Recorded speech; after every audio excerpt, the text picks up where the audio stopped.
In episode 33, I talked about money and financial abuse and healing a relationship with money after growing up evangelical and financially abused. And I guess we're going to call this part 2. I don't know. We're going to talk about money again today. And I'm going to get really uncomfortable with it because in our society, money is one of those taboo topics you're not supposed to talk about. You're not supposed to talk about how much you make. You're not supposed to talk about your financial struggles, etc., etc. And we're going to just blast through all of that and talk about everything we're not supposed to talk about. And I'm going to get really uncomfortably vulnerable because I think that the reason so many people have so many problems and feel so alone is because nobody talks about this.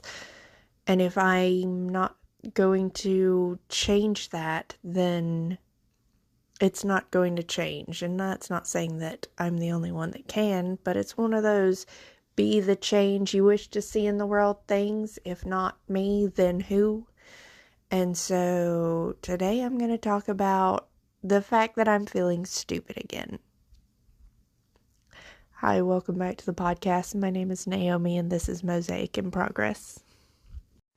So for those of you who are new or who may not have listened to episode 33 or who just might need a refresher, just to recap, I was raised in an evangelical home that was extremely financially abusive in the sense that I was discouraged from taking ownership of my finances while also being shamed for not taking ownership of my finances.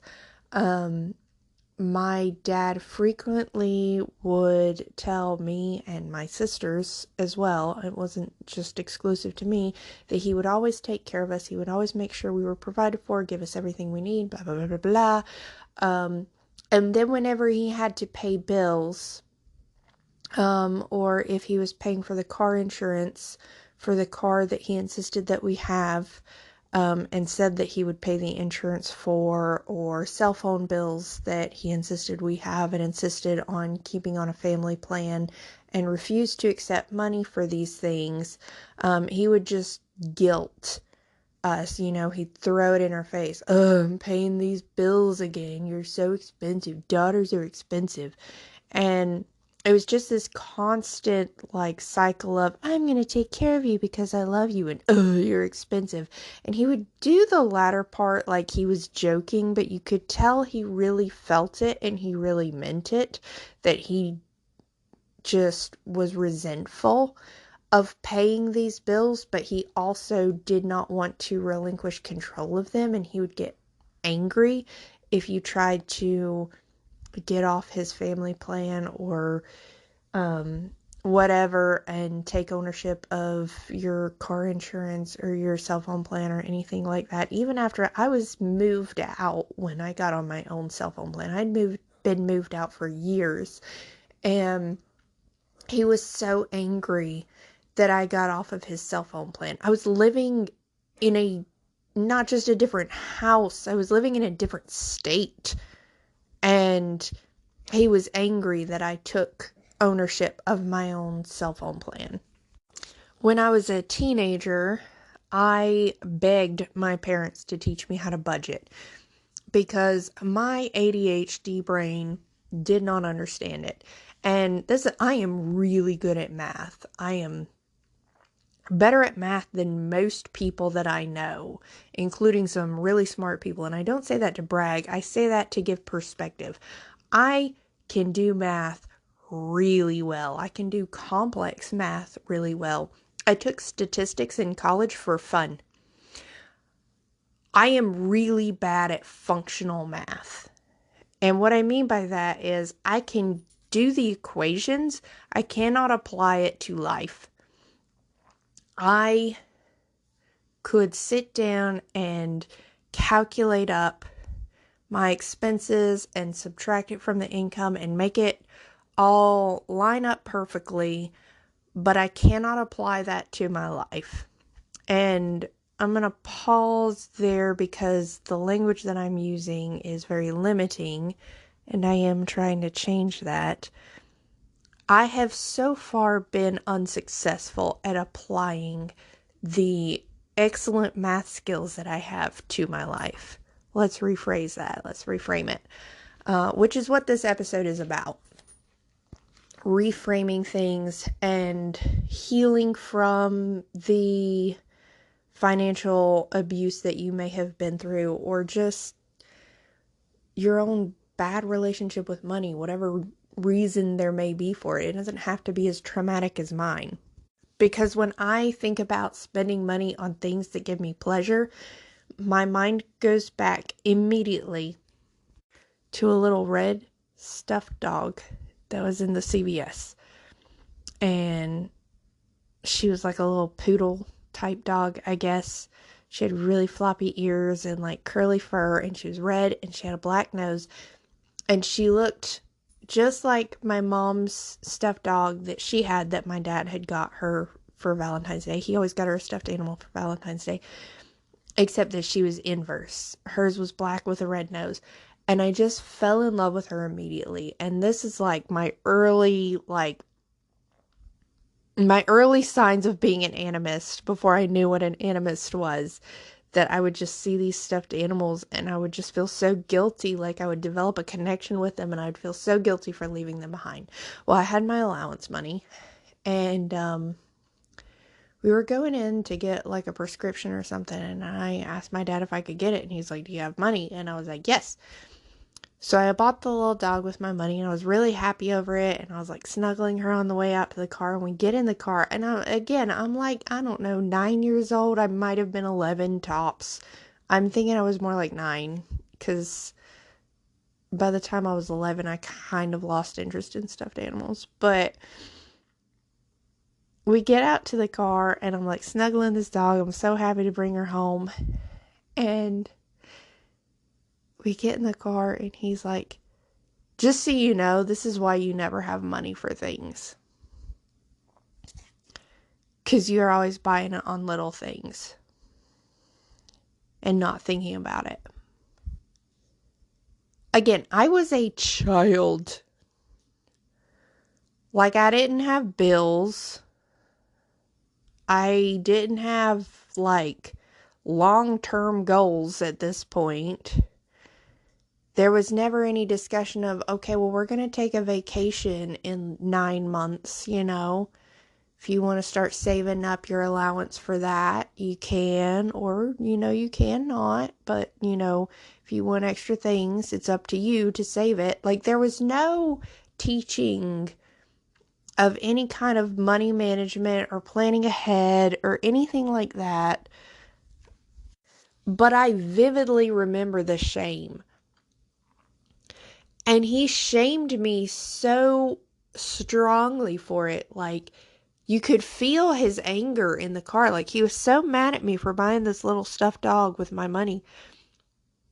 And I remember just like feeling like I wish I hadn't got it because he's so mad at me, to the point that I never really played with that dog after that, because every time I looked at her, I felt guilty for buying her, and I didn't feel like I could enjoy her, because I felt like if I brought her out and played with her around him, that he would remind me how irresponsible I was. And so this little dog that I just like fell in love with and named Scarlet, I think I still have her in my storage unit somewhere. But she never got enjoyed, she never got appreciated, she never got loved, because she was immediately greeted and brought into my life with shame. And I think, even if I don't like consciously remember that, like that feeling comes up every time I'm like, I think I would like to buy myself this plant that's like $3 here at the checkout aisle at the Aldi or whatever.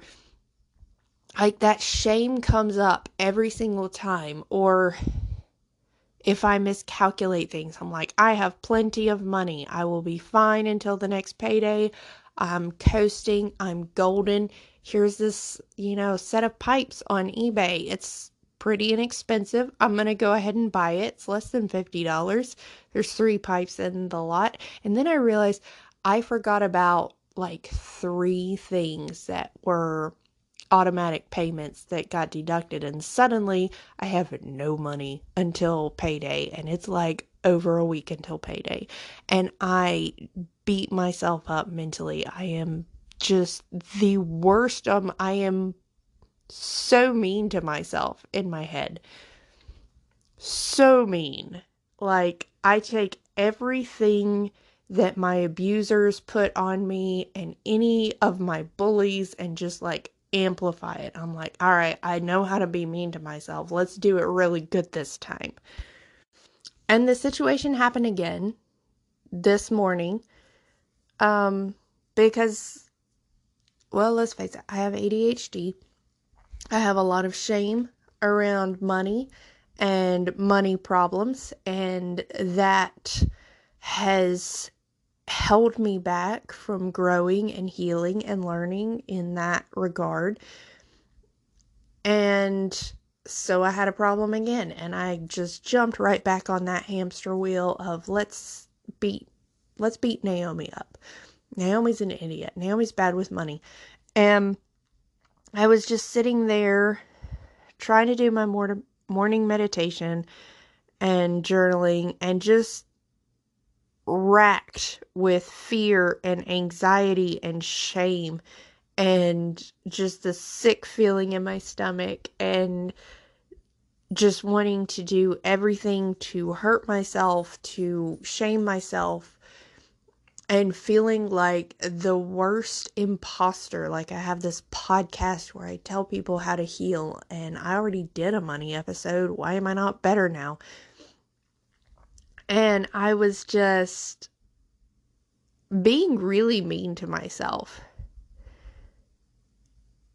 And something just came in, I guess like my higher self voice or whatever, and it was just like, is this working for you? And I was like, well, no. Has this ever worked for you? No. So I wrote down the expenses that I need to meet and totaled them up. And then below that, I wrote the expenses that things that I recently bought that I was feeling guilty for, and going, well, if I hadn't done this, then I could afford this. And they didn't total up to the same amount. They were close, to be perfectly honest. But the things that I was feeling guilty for did not equal the same amount as the expenses that I have that I need to meet that cost. And so I was like, okay, well, even if I hadn't bought these things, I still wouldn't have the money that I need. Okay. So, all right, what now? And I wrote it on a piece of paper, and I just sat with it for a minute. All right, let's total it up. Let's see, could I really have afforded all this if I hadn't bought these other things? No, I would still be short. Okay, well, is there any of this that I could have put off? Because some of the things that I bought that I was shaming myself and feeling guilty for were limited edition things that had a time constrained buying window. And even though I hadn't planned for it, I anticipated it. And if I hadn't bought them when I did, I would have missed out. I'm like, all right, how do we feel about that? Would we have been okay with missing out? Or are we good with that we bought it and now we're a little short for these other things? I sat with it and I was like, yeah, I am. Okay, well, where else did my money go? And I sat with it and I thought, okay, well, what else have I bought recently that maybe wasn't necessary? And I went through some things. I'm like, okay, that could have waited. I bought wine because I thought my friends were coming over to help me clean, and then they didn't end up coming over. So I have wine that I don't drink that I bought for them that's just like sitting in my house now. I'm like, okay, you kind of anticipated that they were going to drop the ball. You knew that. Like, you didn't want to admit it, but internally you knew they were going to let you down. And no hate to them, and I don't think either of them listen to this podcast, but if you are, nothing but love. But I knew in my head, I didn't want to admit it, but I knew they were going to let me down. They weren't going to show up. And I planned around them being here, even though I knew they probably wouldn't be. And so I spent a bunch of money on this wine in the anticipation of giving something back to my friends because they were helping me. So instead, I, one, didn't get the help that I needed, and two, spent money that I needed for other things. And that in and of itself has a lot of emotional weight. And I think it's important as you're healing your relationship with money to admit and allow it to be that some things have more emotional weight. If I had bought wine for myself, I'd have been like, you could have done without that. You have some other drinks in the house. You could have left that alone. But I didn't buy it for myself. I bought wine that I don't drink for my friends coming over, and then my friends didn't come over. That hurts. That has a heaviness to it, because it's not just I bought all this wine and I shouldn't have. It's I was trying to give something back to my friends for helping me, and not only did my friends not help me, I also have all this expense of wine and I'm not even going to use it. It's okay to let yourself feel the heaviness of things and then let it go. You can let it go once you allow yourself to feel it. Much better than if you try to suppress it and try to say that it's not a thing that is a problem for you when it is. And to take it further, those are related things. Those are related things. And this made so much more sense to me when I started studying chakras. And if you're not a person who believes in any kind of occult or esoteric or woo-woo stuff or whatever, just hang with me for a minute. I talked about this in one of my first episodes when I talked about the chakra system and the hierarchy of needs and the stages of development. Root chakra is money issues. Root chakra is safety. Root chakra is belonging. This is like the very first foundational stage of development, energy center, need. You need to be safe. You need to know you belong. Money issues are safety issues. Why? Because you need money to live. In our society, money means I can have a house. I can have a roof over my head. I can eat. I can get to my job. I can get to the store. I can get to my friends. If you do not have money, or if you have money insecurity, you do not feel safe.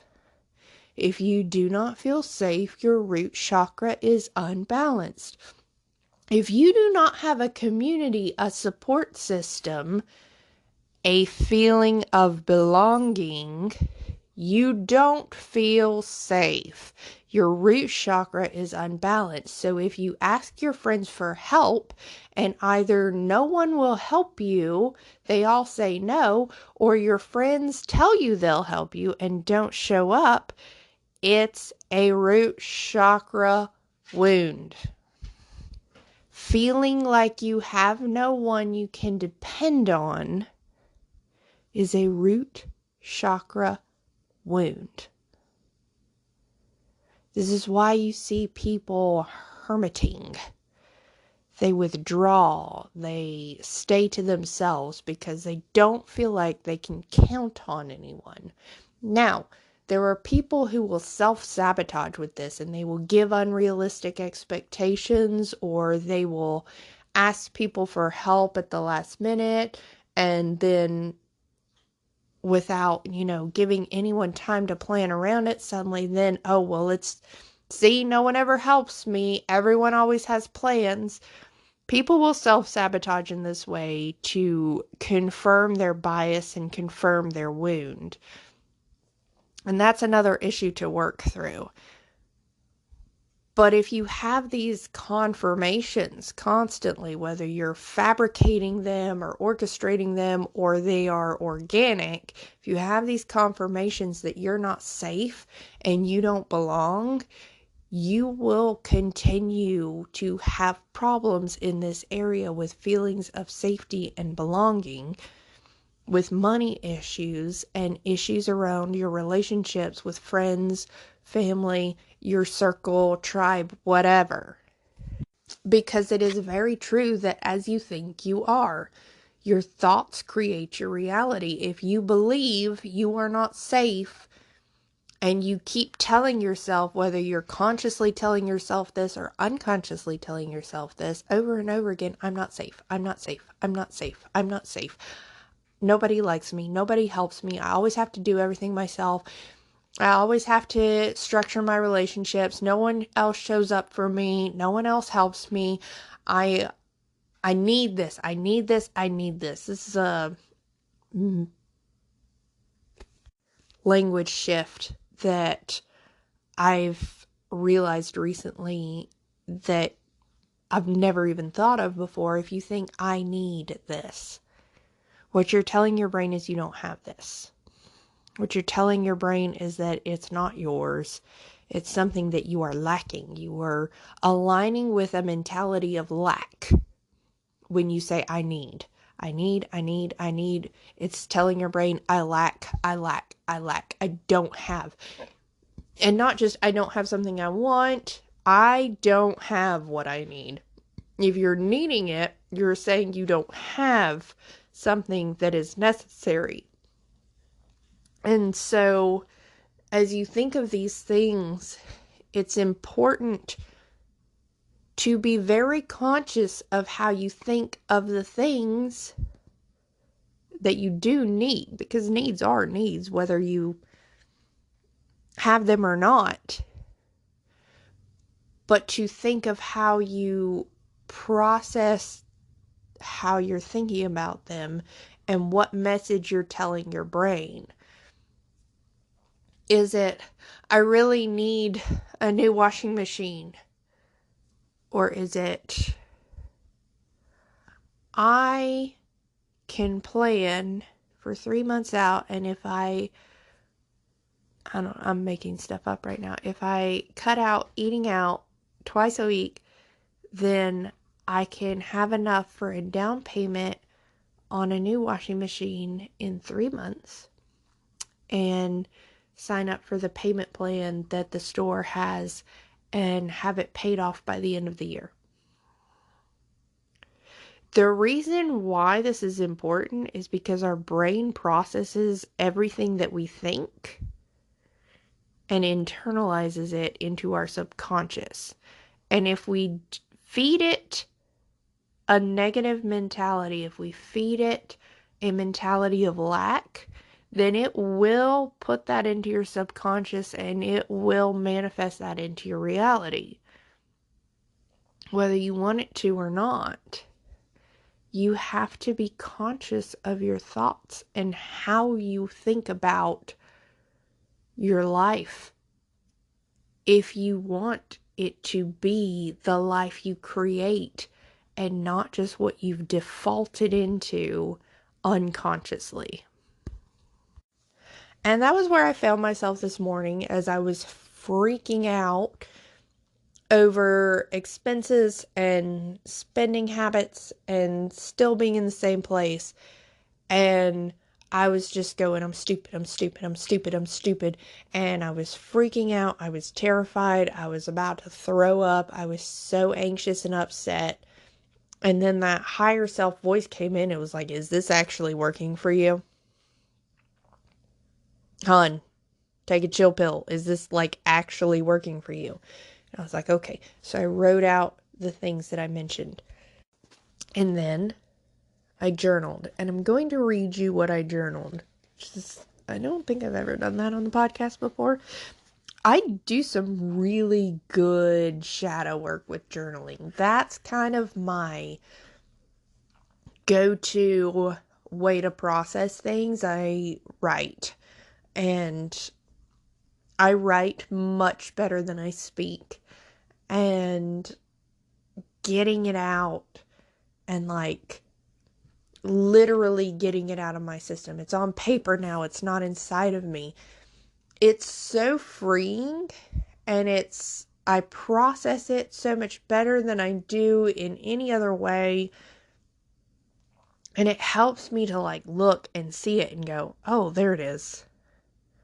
There, I can see that now. It's literally outside of me. It's not just something that I spoke out. It is literally outside of me. So here was my journal entry. I'm back here at the quote, I'm stupid with money, unquote, place, and feeling like I'm going to be homeless or hungry or in big trouble, and feeling like an idiot who can't ever get it together or be responsible. And what a horrible and useless mentality. Calling myself an idiot has never once helped me change my behavior. I bought the pipes and a hat because I miscalculated, parenthetical thought, yes, again, period. Automatic payments are great for me, not forgetting, but awful for my budgeting, in parenthetical thought. And thought I had plenty to spare. I also miscalculated how many bug bombs I bought, parenthetical thought again. In my defense, the listing was misleading, end parenthetical thought. Could I have done without the Zippos and Cobbs? Sure. But they're limited edition and commemorative, and it will be something special my husband and I can share. I keep saying I'm bad at budgeting and bad at planning for the unexpected, be it emergencies or limited time opportunities. I'm going to shift my language. I'm practicing being good with money. I'm working on my budgeting skills. I'm growing my knowledge about and healing my relationship with money. And no one is going to yell at me or put me through hours of interrogation and lecture and guilt. I am safe. So after I journaled all that, I cried. And then I sat there for a little while and I said some positive affirmations to myself. And I've had these affirmations on my door for over a year now. And I don't say them every day. My intent was to say them every day. I'm going to read them to you. I'm looking at them right now. And maybe they'll be helpful for you. And maybe you'll use them more than I did. Money is energy. Energy is not moral. It does not matter how much or how little I spend, as long as I do it with gratitude. The universe does not care if I buy a dress, have to ask for help, or have enough saved for 10 years. I am grateful in all things and gracious in all things. I am open as a channel of energetic flow. I neither hoard nor lack energy, including money energy. I release all shame around spending. I am allowed to use my money energy for pleasure. And I only said some of those out loud, and I made up some of my own just kind of on the spot, which is a practice that I've only recently started doing, just like kind of feel into what I need to hear, what I feel like is missing, just like kind of take a minute and just like feel what you're feeling and where do you feel it on the inside and what does it feel like and what does it feel like it needs to hear, and then say that. So I only said a few of those. But I started just saying these positive affirmations, and I was just crying and crying, and it was just like, it wasn't like a sad cry, it was a release. It was very healing. And then I kind of paused and took a moment, and I was just like, yeah, that was what I needed. Everything's gonna work out. I don't know how, but everything's gonna work out. It's gonna work out when it needs to. It's gonna work out how it needs to. And I don't need to figure out how it's gonna work out. And that's one of the things that is so difficult for me, because I live in my head so much. And recently I started this 3-day workshop that Rewilding for Women offered. And if you don't follow Rewilding for Women on socials or YouTube or TikTok or whatever, do. Actually, they may not be on TikTok. I don't know. I know they're on YouTube. But if you're not following them, you should be. They are... Rewilding for Women has been so instrumental in my own journey to accept and reclaim my feminine and heal the parts of me that for a long time I didn't even know needed healing. And they offer so many free things. Like, she does these embodied astrology videos. I think it's every new and full moon. I know it's usually at least on the new moon, but I think it's new and full moon, or if there's a retrograde.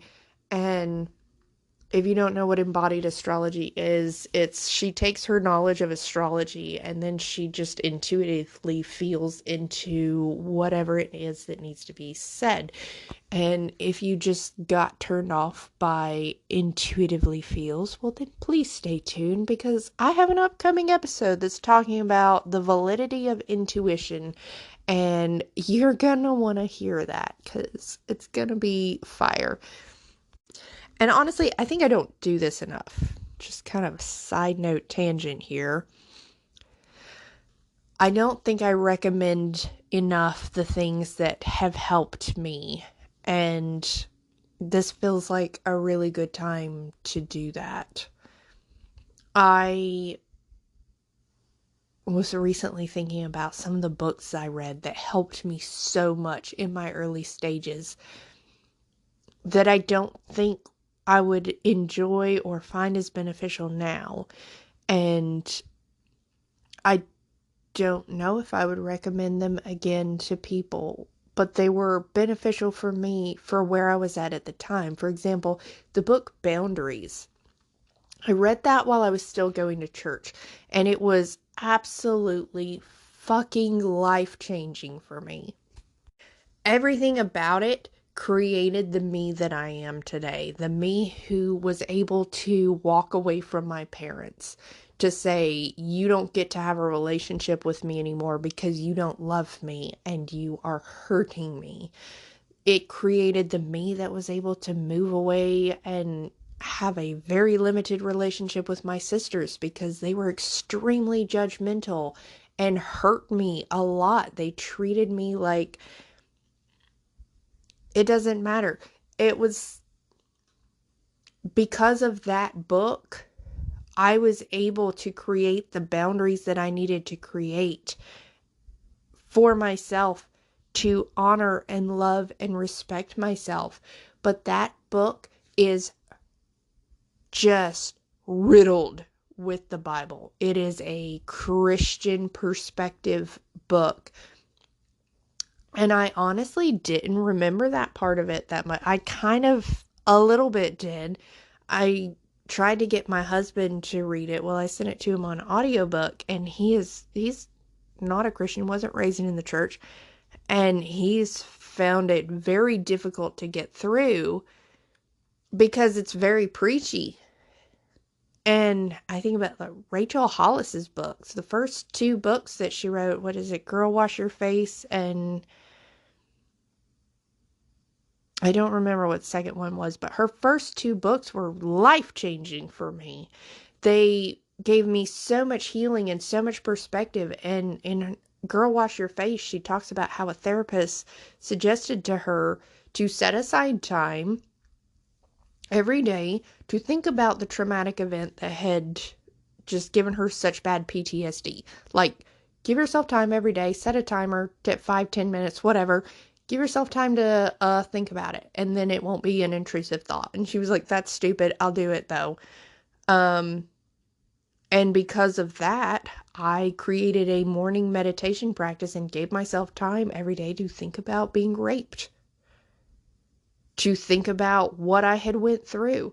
And that changed my entire fucking life. And now I see, she's done some pretty cringy things and fallen out of favor a lot with her fan base because, I mean, let's just be honest, there's a lot of white privilege type stuff and wealth privilege type stuff. And I don't know that I would read any more of her books now. I don't know that I would follow her in the way that I did when I was reading those books. But if I hadn't read those books, I wouldn't be who I am today. And I think it's okay sometimes to acknowledge that something helped you at the time and it got you through at the time and it was what you needed at the time, but it's not something that you want to carry forward into your present or your future. It's okay to have those things. I think sometimes we think something is good, bad, end of sentence. It can be what you needed at the time, but it's not good now. It doesn't meet who you are now or who you want to be in the future. And that's okay. And there are people like that too. I've had relationships and friendships that no longer exist anymore, but they were exactly what I needed at the time to get me to who I am today. And I harbor no ill will. I have no regrets. Maybe I miss those people, but if I really think about it,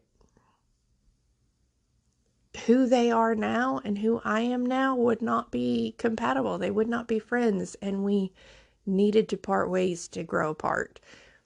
My best friend of 10 years and I would not get along now. And she ended the friendship, and it broke my heart. And I honestly still miss her a lot.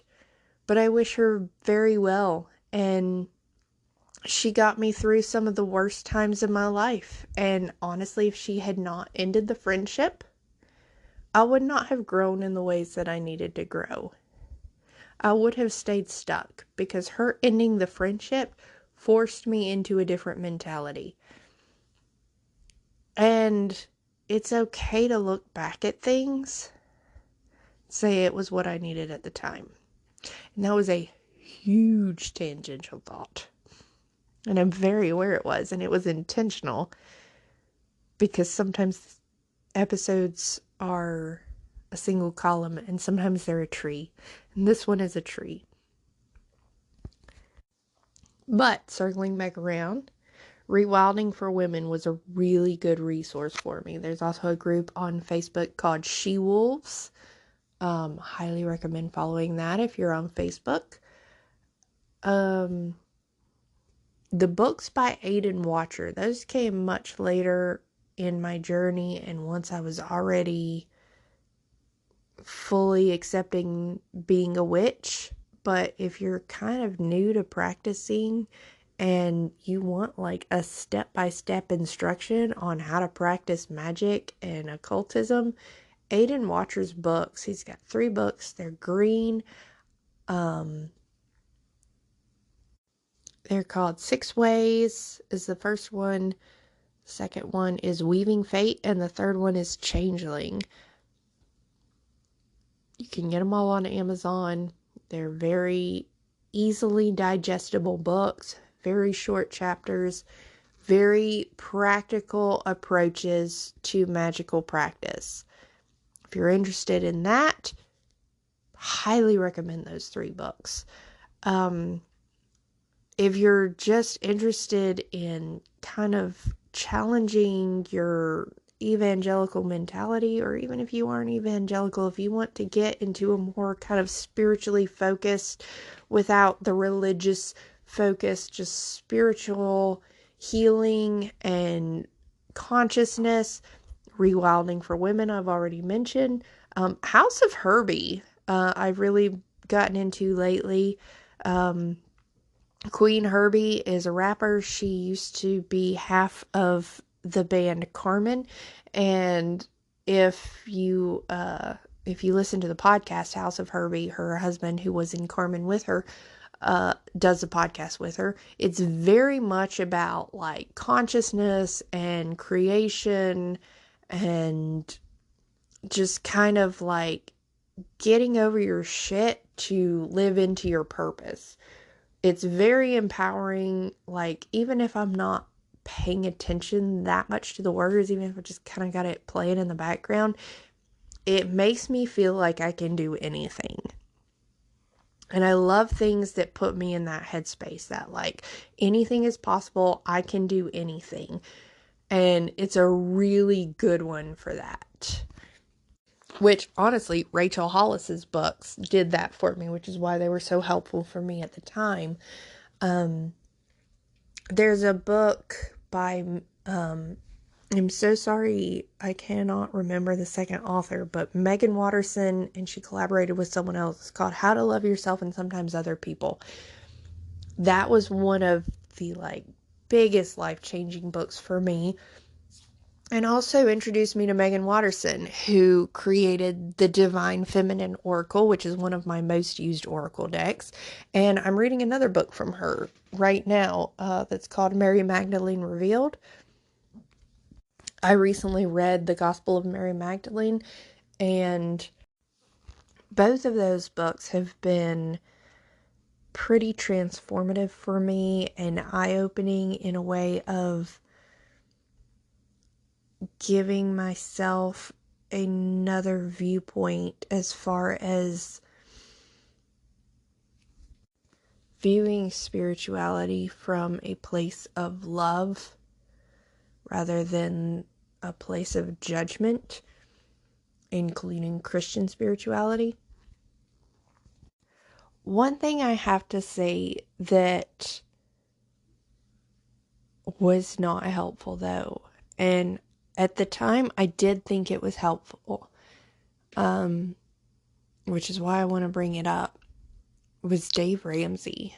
I started reading one of his books, and I was listening to his podcast, the radio show turned podcast, whatever.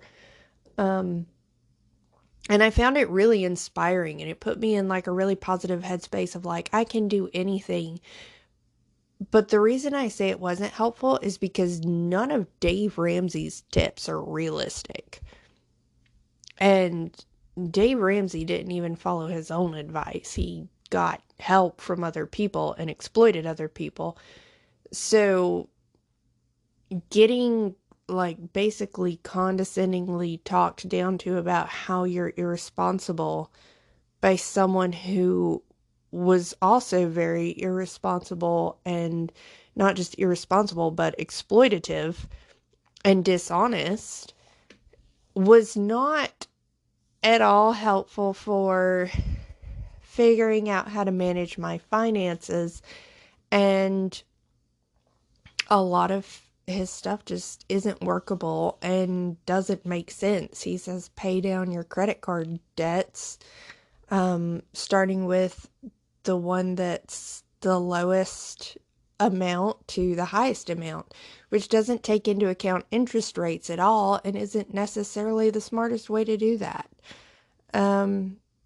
You have to do what works for you, and you have to find the people and the mentors that help you. And getting back to the original topic, one of the things that has been most difficult for me to accept is that I don't have to get it right 100% of the time. If you grew up evangelical, you completely understand what I'm talking about. There's no room for error. And it's so ironic because a religion that's based on forgiveness and knowing that you're a fuck up and you can't do anything right on your own, that's why you need Jesus, leaves absolutely zero room for people to make mistakes, no matter how small those mistakes may be. That every tiny error is a grave mistake that needs judgment and lecturing and condescension and a call to repentance and needs to be, prayed over, and you have a whole lot of guilt about it. And it's just, you can't make mistakes within evangelical Christianity. It's not allowed. Even though the entire religion is built on the premise that you're gonna make mistakes. I remember so many times after high school when my dad insisted that I get a job so I could learn how to manage money, but like no guidance to go along with it, just go earn your own money, and no responsibilities that I was, in charge of paying to go along with that. Just go earn some money and figure out how to be responsible with it. And then he would get angry about me not having money, even though I wasn't given things that I was responsible to pay for. And it just seemed like every few months or so, there was just like this big sit down in the living room lecture where I was just told how irresponsible I was and how awful I was, selfish and worldly and materialistic, because I was just spending money on stuff that I didn't need. And there was like no guidance at any point to go along with this. Like, okay, well, you can start paying your car insurance now. Or at one point he told me, I'm going to keep it in my name, but you give me the money. And I'm like, okay, well, when do I give it to you? And every 6 months, because he had it on a 6-month payment plan. Okay, well, me not having any experience with money, I'm like, 6 months, sure, I can cough it up then. Not thinking ahead or thinking about how I had to plan because I had no experience with it. And I was a kid, I was stupid. I didn't know what I was doing. And then him getting mad that I didn't have it. Like, you were supposed to pay that to me at such and such a date. Well, you didn't tell me exactly when it was due. You never brought it up. I didn't know that I was 2 months behind. Yeah, I just have to pay for everything. And I've realized that I've carried that with me.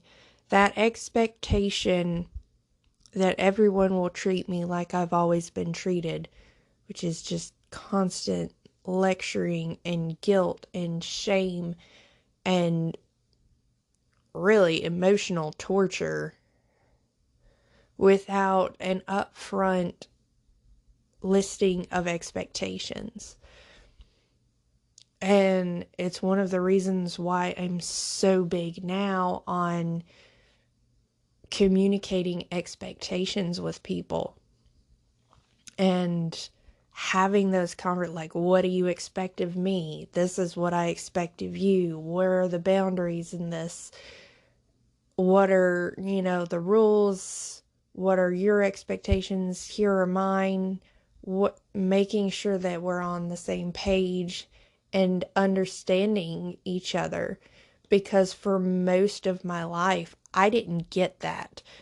All I got was the shame and the punishment for not meeting expectations that were never verbalized in the first place. And a big part of healing my relationship with money is realizing that not everyone who I deal with is like my dad. That I can call the creditors or the collection agencies or the doctor's offices that I'm very behind on the bills, or whoever or whatever, and just be like, hey, I got behind, I'd like to catch up, can I work out a plan with you? And they're like, sweet, you're gonna give us money? We hadn't been getting that from you. That sounds like a great plan. We would love your money. And it's not like a huge lecture. And I did have that reinforced a little bit when I first got out of my parents' house. It was about a year or so after that. I had started going to college or finishing my bachelor's degree rather. I already had an associate's, and I was sexually assaulted. I filed a report with the campus. And because of that incident, I qualified for academic forgiveness because my depression and PTSD was so bad, I failed like all of my classes that semester. They're like, you qualify for academic forgiveness. They didn't explain it to me very well, what exactly that meant. They were just like, yeah, this erases the grades from your transcript so it doesn't drop your GPA. I was like, that sounds great. They didn't tell me that that meant my student loans were just like revoked, and then I suddenly owed the college thousands of dollars due like immediately. Which of course that made my depression worse. But the guy who was in charge of it was actually someone I had worked with previously in the hospital, and he had been like a real creepy stalker kind of person, like would follow me around the floor while I was trying to do my job. It was very creepy, and I moved to a different department and didn't have to deal with him anymore, and I guess he had left and went to work with the university, which I didn't know. But he was calling and harassing me. It really amounted to harassment, and he would leave me these like threatening voicemails like, I know you want to do the right thing. I know you want to clear this up and give money. You took these courses. Don't you want to do the right thing and pay the college back? Like, it was so reminiscent of just like all of the bullying from my dad that I was terrified to call back because he was so mean and so aggressive. So let's bring it back around. One of the hardest things to overcome when you have been in a financially abusive relationship of some kind is realizing that the rest of the world is not like your abuser. Not everyone is going to shame you and punish you and treat you like shit because you made a mistake with money. Making mistakes is part of being human. It's in the old adage, to err is human. That's what that means. It's in our nature to fuck up. To forgive, divine. The other part of that saying. We have to forgive ourselves too, not just other people. We have to forgive ourselves when we fuck up. That is our higher self showing love to the humanity that we embody. So if you're like me and fuck up with money a lot or anything, I mean, trauma, especially childhood trauma, it fucks up your brain. It and literally changes the structure of your brain. Your brain doesn't develop in a normal and healthy and proper way. And that makes everything hard. It's just like if you have a physical deformity in childhood, or something that doesn't grow right, or like if you get an injury that damages your epiphyseal plate and your bone doesn't grow longer, well, that hurts you for the rest of your life, then you have to deal with that for the rest of your life, that stunting of your growth, that developmental flaw, if you will. And you have to learn how to adapt to it. You have to learn how to overcome in some ways or compensate in some ways. And that's okay. And not that it's okay what happened to you, not that you can just brush it aside and be like, it's fine. It's okay that you're not where other people are who didn't go through what you went through. You're not a robot. You don't have to be okay in spite of everything that happened to you. It's okay that you're struggling. It'd be really weird if you weren't. And honestly, struggling means that you are allowing yourself to heal, that you're not in just fight or flight mode constantly with nothing but anxiety keeping you going forward. So give yourself some grace. Forgive yourself. Show yourself the love and compassion that you would show to a friend who you cared about, who was struggling in the way that you're struggling. Change how you're talking to yourself. Even if you have to say it out loud or write it down, whatever works for you, to change that voice in your head that tells you you're stupid. Change the narrative.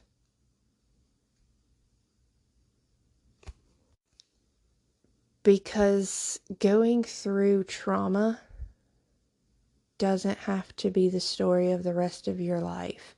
You get to choose whether that story continues or it was just a chapter, or maybe a few chapters. But you get to decide if it goes through the rest of your book. And find the thing that puts you in a better headspace. Find the thing that puts you in that positive mentality and that good vibration to where you feel like you can do anything. There are so many resources out there with the internet so widely available, especially on YouTube. You know, there's videos of everything on YouTube and so many educational topics. And you can learn anything on the internet. You just have to look. So find the thing that helps you become the you that you want to be. And please join me next week on the podcast as we both continue to work on our mosaic in progress. As always, please follow us on social media. We're on Facebook and Instagram. Follow us wherever you're listening to podcasts. Please share the episodes, rate, review, wherever it is that you listen to podcasts. We're on all the platforms. And I will see you all next week.